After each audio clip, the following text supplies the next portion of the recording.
Join me in welcoming Sucheta Kamath, the founder and Chief Executive Officer, ExQ LLC. So, by show of hands, how many of you here know at least one self-blind person? None of you? Some of you? Great. Once, there was a baby mosquito who ran to the mommy mosquito and said, "Mommy, mommy, I'm ready for my first flight." She was intrigued. He was a little too young, but his enthusiasm was infectious. So she said, "Sure, honey." A few minutes later, he comes back and he said, "Mommy, it was one of the best days of my life." And she said, "Really? How? How so?" He says, "Every place I went, every single person clapped like this." This is the plight of a self-blind person.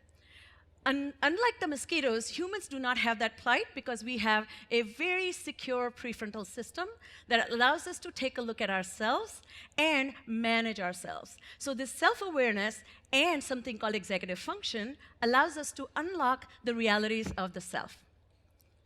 So what is executive function, you ask? It is a set of mental skills that allow us to manage our goals, our actions, our behaviors, our attitudes, and our emotions through passage of time.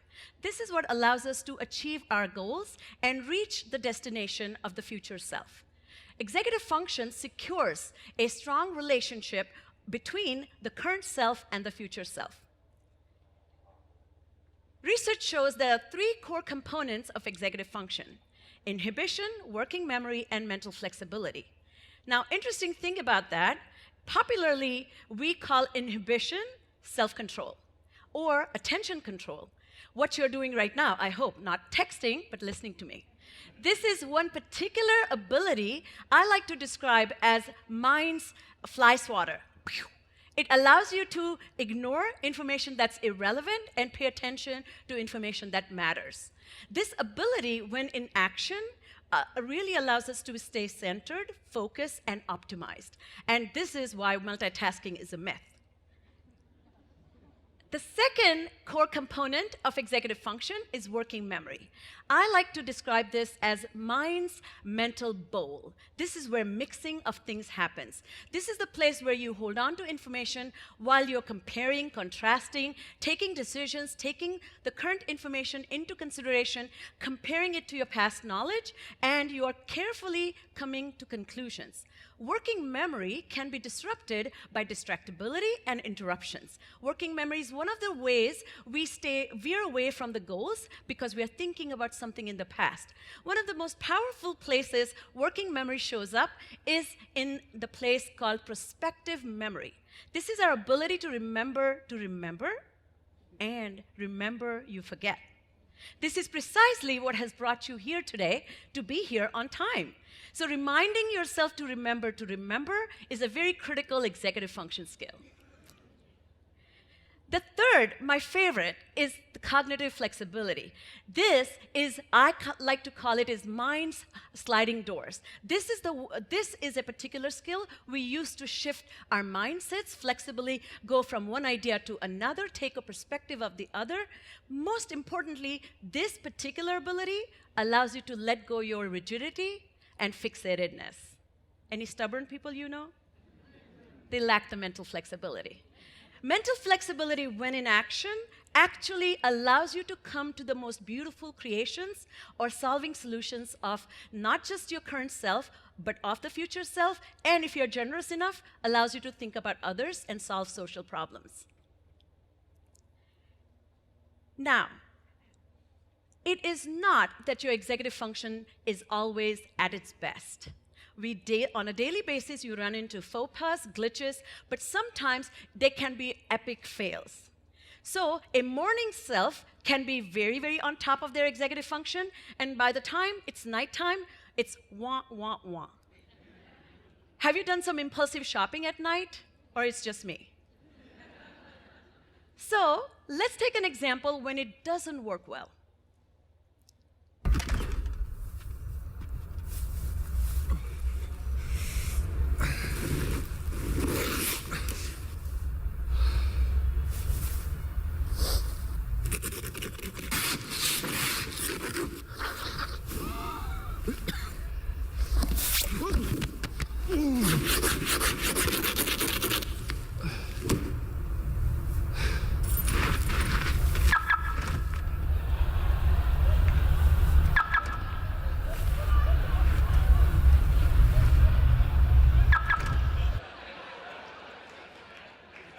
I hope your laughter has some empathy for that man.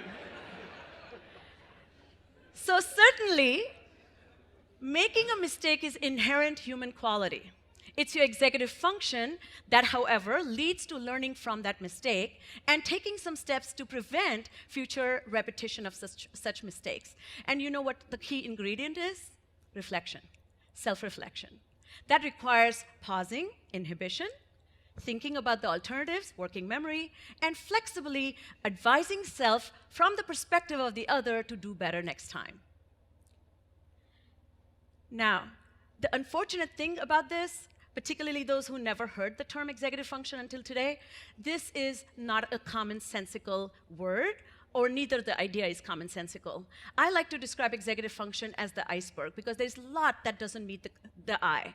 And the problem with that is we often describe this as commonsensical skills or soft skills. And it's a terrible justice because it implies they will emerge naturally, or some are gifted with it, and some are just losers. And that's not true. So what happens is in a day-to-day life, when somebody is not competent, somebody who doesn't show up on time, somebody's inconsistent, somebody just is not reliable, we think they're intentionally doing this or there's something wrong with them. But what if it's their executive function? And what if this executive function will not change simply by you giving advice to them? How many of you do 360 interviews? Or how many of you give feedback, right? The premise of that feedback is you change you, based on me telling you what you need to change. This will never work because the insight is not self-driven. Now, as you can imagine, the implication of this in education is tremendous. You should be deeply concerned because we are not teaching executive function intentionally, specifically, and categorically to every child. Most important thing about executive function, the importance and value of executive function is only evident in absence of executive function. A child who doesn't pay attention, doesn't do his work, doesn't turn things in, doesn't remember to remember, doesn't stop interrupting the teacher or the classmates, is a child in trouble. But the story of executive function, as you know, does not show up in the grades. It shows up in the report card as comments or in teacher-parent conferences where teacher says, you know what, Ethan is a bright child. The problem with Ethan is he doesn't pay attention, he doesn't sit still, he doesn't stop talking, he gets bored easily, he gets frustrated easily. Guess what? Ethan is struggling with executive function. Now, the research predicts that Ethan's life's trajectory is going to be in trouble because of executive function. How do we know? Terry Moffett and her colleagues did a study that they published in 2011 where they followed 1,000 children over a period of not 5, not 10, not 20, 32 years. And guess what they found? At the time of high school graduation, every child with greatest self-control and strongest executive function did not get in trouble by taking impulsive decisions, avoided teenage pregnancies, and did not drop out of school. But that was not at all enough. At the 32-year mark, what they found that people with highest self-control had better jobs, higher income, better relationships, stronger, better health, and most importantly, they stayed away from trouble. Now, why should we care? You asked me to innovate an idea, and here I am proposing that we should teach executive function intentionally, categorically, and systematically to every child, and not wait for that prefrontal system to mature at age what? 30. We can't afford it. So, how do you do it? I have a solution. I have done this myself. I have spent 20 years of my life dedicated to executive function training for children, adolescents, and adults. I have taken that knowledge and experience and translated it into a curriculum, a software. Now, that's not what it is alone. It is a roadmap for teaching children how to learn about self. Imagine a child getting a profile of their executive function, which shows them their weaknesses, their strengths, and trains them how to use their weaknesses, strengths to compensate for their weaknesses intentionally on a weekly basis. That's what I propose. And when it's done well, you can hear the child describe their own insight with great awareness. I learned that everybody has weaknesses and everybody's not perfect. but we're all different and unique, so we all don't have the same differences and weaknesses. It's okay to make mistakes. You take deep breaths. I learned how to ask for help more if I needed it. So, dear leaders, are you ready to join me to make a change? Are we here to revolutionize something in education? Are you all deeply concerned about third grade dropout or failure? Well, don't pay attention to that. Become flexible. Become more cognitively and perspectively more fluid. And what do we need? We need to innovate ourselves. So first step is A for advocacy. Join me in advocating that every child in every school must gain this experience intentionally, that executive function should be taught. B, build skills. They should be part of your conversation with your children, with your colleagues, and at work, at home, and in society. And C, let's coach every child. Can you learn to play piano without touching the piano? No.